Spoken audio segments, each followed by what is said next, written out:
So, good morning guys. Andito tayo ngayon sa bukid ni Kuya Romy. Kung saan sa ngayon ay nagpapa-harvest siya dito sa nagamitan ng Ultraboost dito sa Barangay Mapangpang, Science City of Muñoz, Nueva Ecija. So, ito na po yung result ng kanyang nagamitan at tatanungin natin si Kuya Romy, ano ba yung mga nangyari ngayon sa kanyang ani? Ito na yung resulta kasi nung paggamit niya. Ayun, Kuya Romy, paki-explain lang po yung yung paraan po ng paggamit natin dito. Nung ginamitan ko ng Ultraboost ay napakaganda naging ani kasi nadagdagan ng mga 40 kaban sa isa hektaryang aking ani. Dati yung inaani dito ay 100 lang. Nung ginamitan ko ng Ultraboost, umani ko ng 140. At ang kagandahan dito, kahit nasalubungan pa ng ulan na hindi siya ganong nagrapik. Yan ang epekto ng tanong Ultraboost na aming ginamit.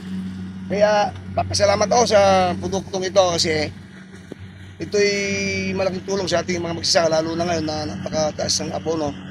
Kaya itong Ultraboost ang nire-recommenda ko sa inyo na ating gamitin, na ito'y tunay pong napakaganda sa ating palayan. Kuya, yung patungkol dun sa pag-apply natin dito, di ba ilang beses tayo nag-apply dito nan? Minsan lang kuya, minsan lang po may nag-apply dito dahil medyo late na nung naibigay sa akin itong Ultraboost na to eh.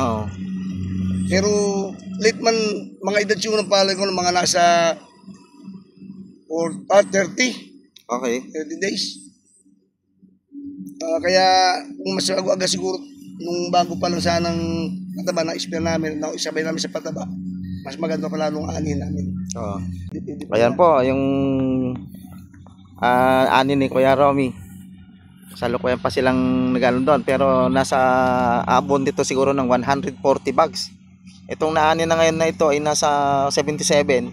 Estimate po namin doon sa natitira pang gagapasin na yan ay papalo pa ng 60 yan to 70 bags pa. So kagandahan nito, kahit nung dumaan ang amihan o ang habagat, kasalukuyan siyang nagpapabulaklak base sa kay Kuya Romy. Talagang matindi yung resistance niya patungkol dun sa sinatawag nilang nasalubungan.